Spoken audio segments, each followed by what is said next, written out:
खासदार श्रीमंत शाहू छत्रपती महाराजांच्या संकल्पनेतून आज मंगळवारपासून कोल्हापूर विमानतळ ते कोल्हापूर शहर अशी शटल बस सेवा सुरू झाली। प्रवाशांच्या मागणीनुसार कोल्हापूर विमानतळ येथून सयाजी हॉटेलपर्यंत ही शटल बस सेवा सुरू करण्यात आली आहे।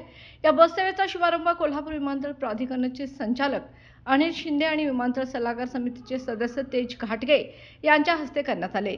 कोल्हापूर टर्मिनल बिल्डिंगला 1 वर्ष पूर्ण झाले आहे, तसेच भारतीय विमानतळ प्राधिकरणाला 30 वर्ष पूर्ण झाले आहेत। त्याचा औचित्य साधून ही बस सेवा सुरू करण्यात आली आहे। कोल्हापुरात येणाऱ्या पर्यटकांना विमानतळ ते शहरामध्ये येण्यासाठी कोणतीही व्यवस्था नसल्याने अनेक प्रवाशांकडून या ठिकाणाहून सार्वजनिक वाहतूक व्यवस्था सुरू करावी अशी मागणी होत होती। त्याची दखल घेऊन आता खासदार शाहू महाराज यांनी स्वखर्चाने ही बस सेवा सुरू केली आहे। कोल्हापूर विमानतळ ते सयाजी हॉटेल या मार्गावर ही वाहतूक सेवा विमानाच्या वेळेत दररोज सुरू राहणार आहे।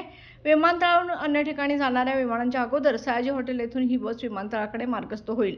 विमानाचे आगमन व प्रस्थापन यावेळेस ही बस कोल्हापूर टर्मिनल मधून सोडण्यात येणार आहे। बाळ, फ्रीज मधून श्रीखंड काढ ना। आम्ही पूर्वी घरीच बनवायचो श्रीखंड, त्याची चवच वेगळी होती। आता काय सगळं रेडीमेड।